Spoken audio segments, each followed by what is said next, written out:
وما أبرئ نفسي إن النفس لأمارة بالسوء إلا ما رحم ربي إن ربي غفور رحيم. وقال الملك ائتوني به أستخلصه لنفسي فلما كلمه قال إنك اليوم لدينا مكين أمين. قال اجعلني على خزائن الأرض إني حفيظ عليم. وكذلك مكنا ليوسف في الأرض يتبوأ منها حيث يشاء نصيب برحمتنا من نشاء ولا نضيع أجر المحسنين ولا أجر الآخرة خير للذين آمنوا وكانوا يتقون. وجاء إخوة يوسف فدخلوا عليه فعرفهم وهم له منكرون. ولما جهزهم بجهازهم قال ائتوني بأخ لكم من أبيكم ألا ترون أني أوفي الكيل وأنا خير المنزلين فإن لم تأتوني به فلا كيل لكم عندي ولا تقربون. قالوا سنراود عنه أباه وإنا لفاعلون. وقال لفتيته اجعلوا بضاعتهم في رحالهم لعلهم يعرفونها إذا انقلبوا إلى أهلهم لعلهم يرجعون. فلما رجعوا إلى أبيهم قالوا يا أبانا منع منا الكيل فأرسل معنا أخانا نكتل وإنا له لحافظون. قال هل آمنكم عليه إلا كما أمنتكم على أخيه من قبل فالله خير حفظا وهو أرحم الراحمين. ولما فتحوا متاعهم وجدوا بضاعتهم ردت إليهم قالوا يا أبانا ما نبغي هذه بضاعتنا ردت إلينا ونمير أهلنا ونحفظ أخانا ونزداد كيل بعيد ذلك كيل يسير. قال لن أرسله معكم حتى تؤتوني موثقا من الله لتأتونني به إلا أن يحاط بكم. فلما آتوه موثقهم قال الله على ما نقول وكيل. وقال يا بني لا تدخلوا من باب واحد وادخلوا من أبواب متفرقة وما أغني عنكم من الله من شيء إن الحكم إلا لله عليه توكلت وعليه فليتوكل المتوكلون. ولما دخلوا من حيث أمرهم أبوهم ما كان يغني عنهم من الله من شيء إلا حاجة في نفس يعقوب قضاها وإنه لذو علم لما علمناه ولكن أكثر الناس لا يعلمون. ولما دخلوا على يوسف آوى إليه أخاه قال إني أنا أخوك فلا تبتئس بما كانوا يعملون. فلما جهزهم بجهازهم جعل السقاية في رحل أخيه ثم أذن مؤذن أيتها العير إنكم لسارقون. قالوا أقبلوا عليهم ماذا تفقدون قالوا نفقد صواع الملك ولمن جاء به حمل بعيد وأنا به زعيم. قالوا تالله لقد علمتم ما جئنا لنفسد في الأرض وما كنا سارقين. قالوا فما جزاؤه إن كنتم كاذبين قالوا جزاؤه من وجد في رحله فهو جزاؤه كذلك نجزي الظالمين. فبدأ بأوعيتهم قبل وعاء أخيه ثم استخرجها من وعاء أخيه كذلك كدنا ليوسف ما كان ليأخذ أخاه في دين الملك إلا أن يشاء الله نرفع درجات من نشاء وفوق كل ذي علم عليم. قالوا إن يسرق فقد سرق أخ له من قبل فأسرها يوسف في نفسه ولم يبدها لهم. قال أنتم شر مكانا والله أعلم بما تصفون. قالوا يا أيها العزيز إن له أبا شيخا كبيرا فخذ أحدنا مكانه إنا نريك من المحسنين. قال معاذ الله أن نأخذ إلا من وجدنا متاعنا عنده إنا إذا لظالمون. فلما استيأسوا منه خلصوا نجيا. قال كبيرهم ألم تعلموا أن أباكم قد أخذ عليكم موثقا من الله ومن قبل ما فرطتم في يوسف فلن أبرح الأرض حتى يأذن لي أبي أو يحكم الله لي وهو خير الحاكمين. ارجعوا إلى أبيكم فقولوا يا أبانا إن ابنك سرق وما شهدنا إلا بما علمنا وما كنا للغيب حافظين.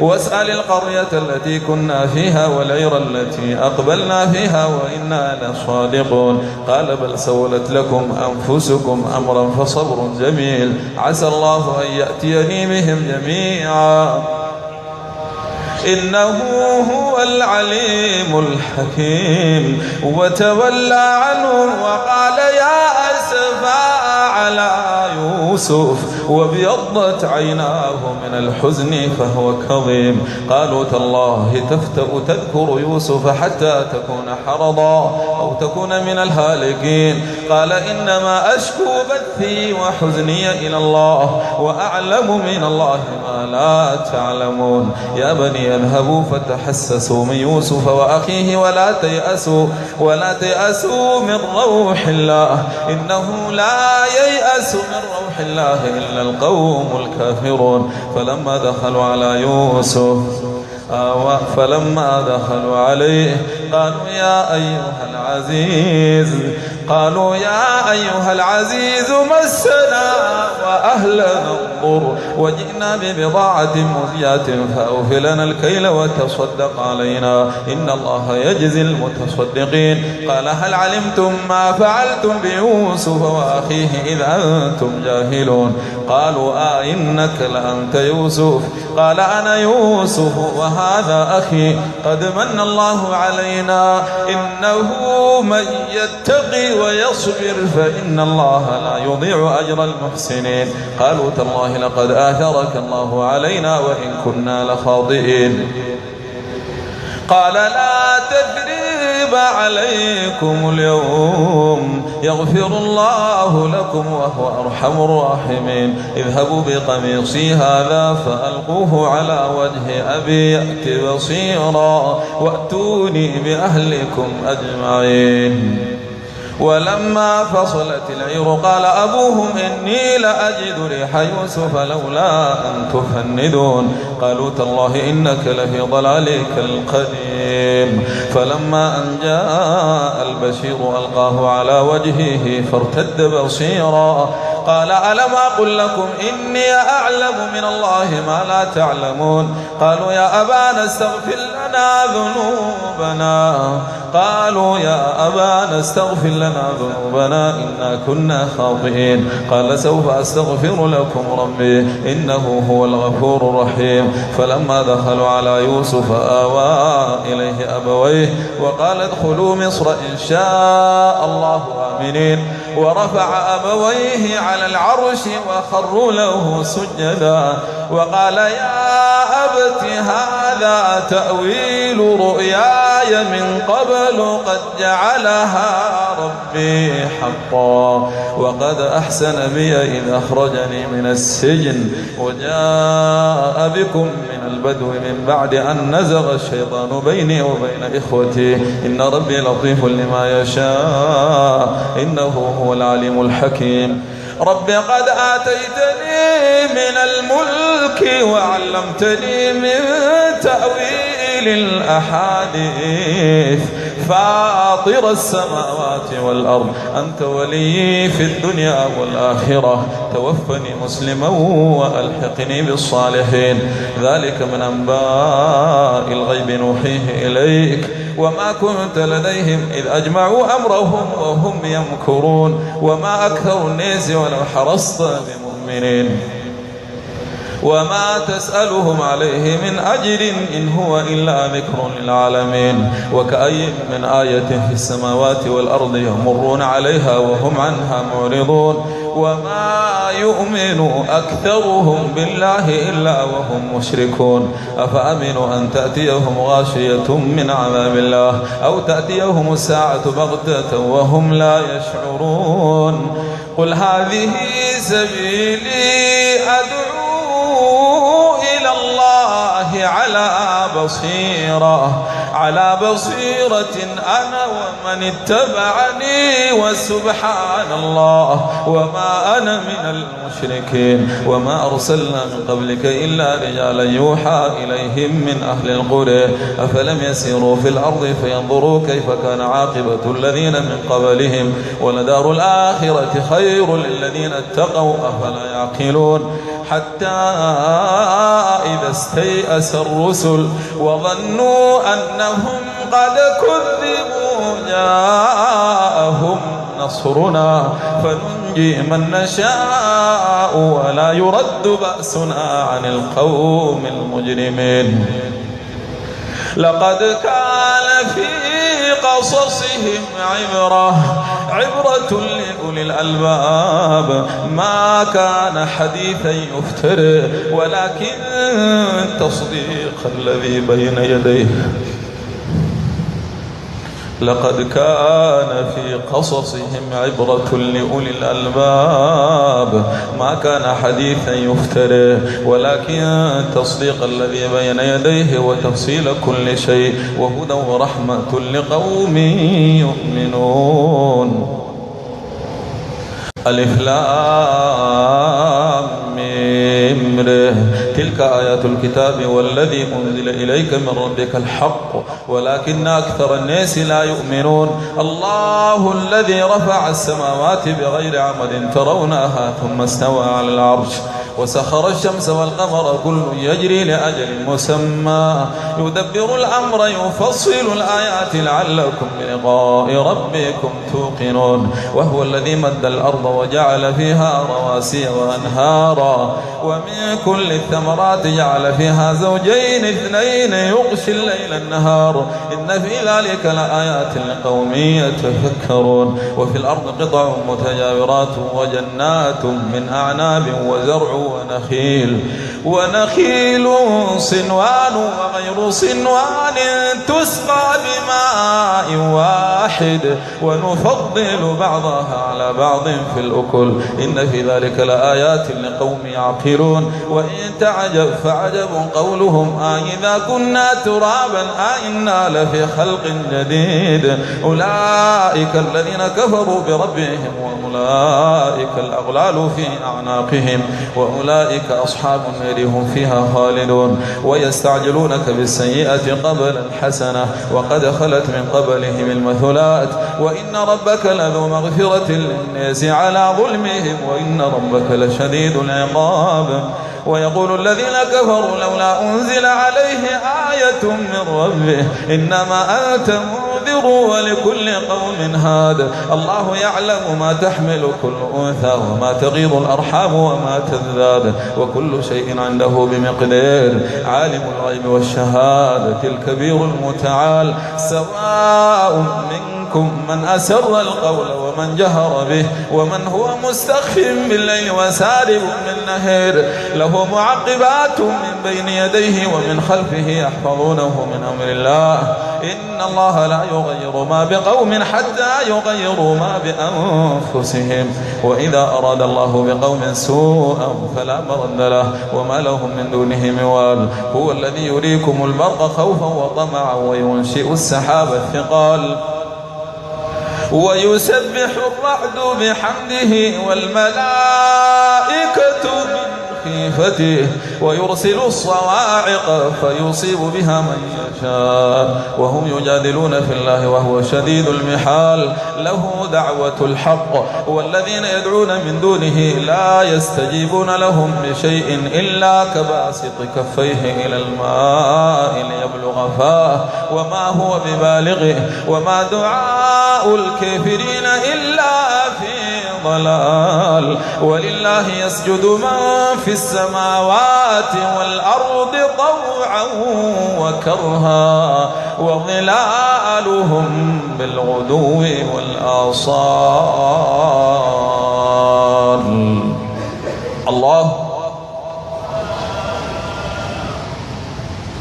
سجد وجهه.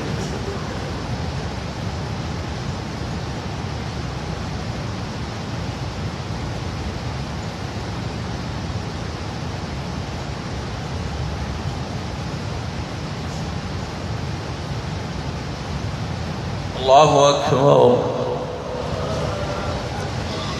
قل من رب السماوات والأرض قل الله. قل أفاتخذتم من دونه أولياء لا يملكون لأنفسهم نفعا ولا ضرا. قل هل يستوي الأعمى والبصير أم هل تستوي الظلمات والنور أم جعلوا لله شركاء خلقوا كخلقه فتشابه الخلق عليهم. قل الله خالق كل شيء وهو الواحد القهار. أنزل من السماء ماء فسالت أودية بقدرها فاحتمل السيل زبدا راميا ومما توقدون عليه في النار ابتغاء حلية أو متاع زبد مثله كذلك يضرب الله الحق والباطل. فأما الزبد فيذهب جفاء وأما ما ينفع الناس فيمكث في الأرض كذلك يضرب الله الأمثال للذين استجابوا لربهم الحسنى والذين لم يستجيبوا له لو أن لهم ما في الأرض جميعا ومثله معه لافتدوا به أولئك لهم سوء الحساب ومأواهم جهنم وبئس المهاد. أفمن يعلم أن ما أنزل إليك من ربك الحق كمن هو أعمى إنما يتذكر أولو الألباب الذين يوفون بعهد الله ولا ينقضون الميثاق والذين يصلون ما أمر الله به أن يوصل ويخشون ربهم ويخافون سوء الحساب والذين صبروا ابتغاء وجه ربهم وأقاموا الصلاة وأنفقوا مما رزقناهم سرا وعلانية ويدرؤون بالحسنة السيئة أولئك لهم عقبى الدار جنات عدن يدخلونها ومن صلح من آبائهم وأزواجهم وذرياتهم والملائكة يدخلون عليهم من كل باب سلام عليكم بما صبرتم فنعم عقبى الدار. والذين ينقضون عهد الله من بعد ميثاقه ويقطعون ما أمر الله به أن يوصل ويفسدون في الأرض أولئك لهم اللعنة ولهم سوء الدار. الله يبسط الرزق لمن يشاء ويقدر وفرحوا بالحياة الدنيا وما الحياة الدنيا في الآخرة إلا متاع. ويقول الذين كفروا لولا أنزل عليه آية من ربه قل إن الله يضل من يشاء ويهدي إليه من أناب الذين آمنوا وتطمئن قلوبهم بذكر الله ألا بذكر الله تطمئن القلوب الذين آمنوا وعملوا الصالحات طوبى لهم وحسن مآب.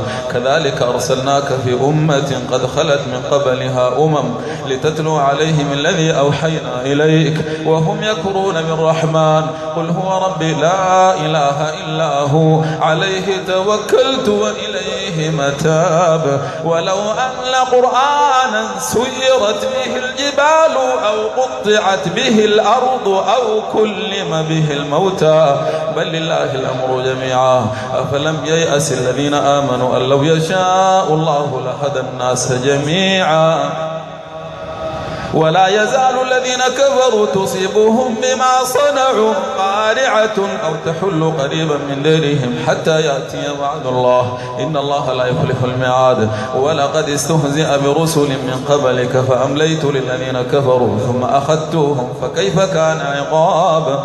أفمن هو قائم على كل نفس بما كسبت وجعلوا لله شركاء قل سموهم أم تنبئونه بما لا يعلم في الأرض أم بظاهر من القول بل زين للذين كفروا مكرهم وصدوا عن السبيل ومن يضلل الله فما لهم من هاد. لهم عذاب في الحياة الدنيا والعذاب الآخرة أشق وما لهم من الله من واق. مثل الجنة التي وعد المتقون تجري من تحتها الأنهار أكلها دائم يضلها. تلك عقبى الذين اتقوا وعقبى الكافرين النار. والذين آتيناهم الكتاب يفرحون بما أنزل إليك ومن الأحزاب من ينكر بعضه قل إنما أمرت أن أعبد الله ولا أشرك به إليه أدعو وإليه مآب.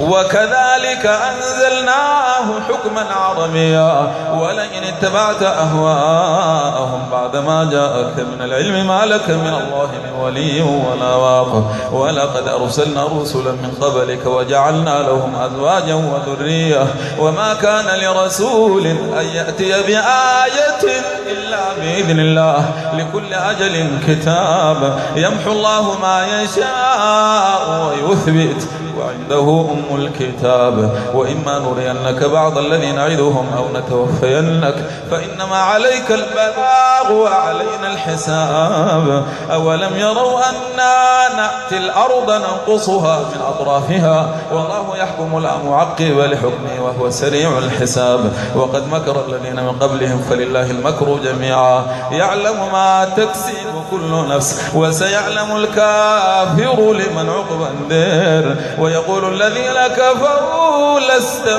مرسلا قل كفى بالله شهيدا بيني وبينكم ومن عنده علم الكتاب.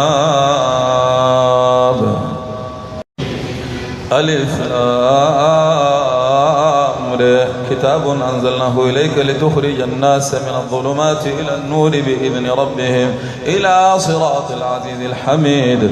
الله الذي له ما في السماوات وما في الأرض وويل للكافرين من عذاب شديد. الذين يستحبون الحياة الدنيا على الآخرة ويصدون عن سبيل الله ويبغونها عوجا أولئك في ضلال بعيد. وما أرسلنا من رسول إلا بلسان قومه ليبين لهم فيضل الله من يشاء ويهدي من يشاء وهو العزيز الحكيم. ولقد أرسلنا موسى بآياتنا أن أخرج قومك من الظلمات إلى النور وذكرهم بأيام الله إن في ذلك لآيات لكل صبير شكور. وإذ قال موسى لقومه اذكروا نعمة الله عليكم إذ أنجاكم من آل فرعون يسومونكم سوء العذاب ويذبحون أبناءكم ويستحيون نساءكم وفي ذلكم بلاء من ربكم عظيم. وإذ تأذن ربكم لئن شكرتم لأزيدنكم ولئن كفرتم إن عذابي لشديد. وقال موسى إن تكفروا أنتم ومن في الأرض جميعا فإن الله لغني حميد. ألم يأتكم نبأ الذين من قبلكم قوم نوح وعاد وثمود والذين من بعدهم لا يعلمهم إلا الله جاءتهم رسلهم بالبينات فردوا أيديهم في أفواههم وقالوا إنا كفرنا بما أرسلتم به وإنا لفي شك مما تدعوننا إليه مريب. قالت رسلهم أفي الله شك فاطر السماوات والأرض يدعوكم ليغفر لكم من ذنوبكم ويؤخركم إلى أجل مسمى قالوا إن أنتم إلا بشر مثلنا تريدون أن تصدونا عما كان يعبد آباؤنا فأتونا بسلطان مبين. قالت لهم رسلهم إن نحن إلا بشر مثلكم ولكن الله يمن على من يشاء من عباده وما كان لنا أن نأتيكم بسلطان إلا بإذن الله وعلى الله فليتوكل المؤمنون. وما لنا ألا نتوكل على الله وقد هدانا سبلنا ولنصبرن على ما آذيتمونا وعلى الله فليتوكل المتوكلون. وقال الذين كفروا لرسلهم لنخرجنكم من أرضنا أو لتعودن في ملتنا فأوحى إليهم ربهم لنهلكن الظالمين ولنسكننكم الأرض من بعدهم ذلك لمن خاف مقامي وخاف وعيد. واستفتحوا وخاب كل جبار عنيد من ورائه جهنم ويسقى من ماء صديد يتجرعه ولا يكاد يصيغه ولا يكاد يسيغه ويأتيه الموت من كل مكان وما هو بميت ومن ورائه عذاب غليظ. مثل الذين كفروا بربهم أعمالهم كرماد اشتدت به الريح في يوم عاصف لا يقدرون مما كسبوا على شيء ذلك هو الضلال البعيد. ألم تر أن الله خلق السماوات والأرض بالحق إن يشاء يذهبكم ويأتي بخلق جديد وما ذلك على الله بعزيز. وبرزوا لله جميعا فقال الضعفاء للذين استكبروا إنا كنا لكم تبعا فهل أنتم مغنون عنا من عذاب الله من شيء قالوا لو هدانا الله لهديناكم سواء علينا أجزعنا أم صبرنا ما لنا من محيص. وقال الشيطان لما قضي الأمر إن الله وعدكم وعد الحق ووعدتكم فأخلفتكم وما كان لي عليكم من سلطان إلا أن دعوتكم فاستجبتم لي فلا تلوموني ولوموا أنفسكم ما أنا بمصرخكم وما أنتم بمصرخي إني كفرت بما أشركتموني من قبل إن الظالمين لهم عذاب أليم. وأدخل الذين آمنوا وعملوا الصالحات جنات تجري من تحتها الأنهار خالدين فيها بإذن ربهم تحيتهم فيها سلام. ألم تر كيف ضرب الله مثلا كلمة طيبة كشجرة طيبة أصلها ثابت وفرعها في السماء تؤتي أكلها كل حين بإذن ربها ويضرب الله الأمثال للناس لعلهم يتذكرون. ومثل كلمة خبيثة كشجرة خبيثة وجثت من فوق الأرض ما لها من قرير يثبت الله الذين آمنوا بالقول الثابت في الحياة الدنيا وفي الآخرة ويضل الله الظالمين ويفعل الله ما يشاء. ألم تر إلى الذين بدلوا نعمة الله كفرا وأحلوا قومهم دار البوير جهنم يصلونها وبئس القرار وجعلوا لله أندادا ليضلوا عن سبيله قل تمتعوا فإن مصيركم إلى النار قل لعبادي الذين آمنوا يقيموا الصلاة وينفقوا مما رزقناهم سرا وعلانية من قبل أن يأتي يوم لا بيع فيه ولا خلال. الله الذي خلق السماوات والأرض وأنزل من السماء ماء فأخرج به من الثمرات رزقا لكم وسخر لكم الفلك لتجري في البحر بأمره وسخر لكم الأنهار وسخر لكم الليل والنهار والشمس والقمر وسخر لكم الشمس والقمر دائبين وسخر لكم الليل والنهار وآتاكم من كل ما سألتموه وإن تعدوا نعمة الله لا تحصوها إن الإنسان لظلوم كفار. وإذ قال إبراهيم رب اجعل هذا البلد آمنا وجنبني وبني أن نعبد الأصنام رب إنهن أضللن كثيرا من الناس فمن تبعني فإنه مني ومن عصاني فإنك غفور رحيم. ربنا إني أسكنت من ذريتي بواد غير ذي زرع عند بيتك المحرم ربنا ليقيموا الصلاة فاجعل أفئدة من الناس تهوي إليهم وارزقهم من الثمرات لعلهم يشكرون. ربنا إنك تعلم ما نخفي وما نعلن وما يخفى على الله من شيء في الأرض ولا في السماء. الحمد لله الذي وهب لي على الكبر إسماعيل وإسحاق إن ربي لسميع الدعاء رب اجعلني مقيم الصلاة ومن ذريتي ربنا وتقبل دعاء ربنا اغفر لي ولوالدي وللمؤمنين يوم يقوم الحساب ولا تحسبن الله غافلا عما يعمل الظالمون إنما يؤخرهم ليوم تشخص فيه الأبصار مهطعين مقنعي رؤوسهم لا يرتد إليهم طرفهم وأفئدتهم هواء وأنذر الناس يوم يأتيهم العذاب فيقول الذين ظلموا ربنا أخرنا إلى أجل قريب نجب دعوتك ونتبع الرسل أولم تكونوا أقسمتم من قبل ما لكم من زوال وسكنتم في مساكن الذين ظلموا أنفسهم وتبين لكم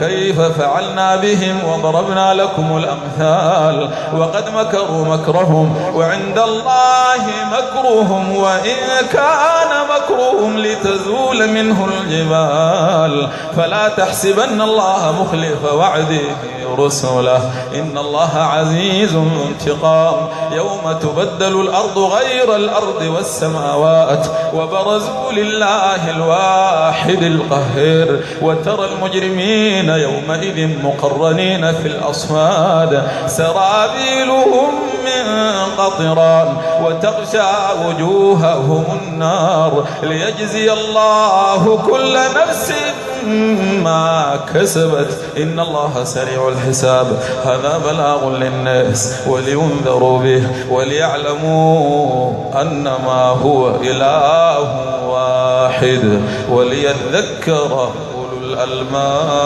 الألباب.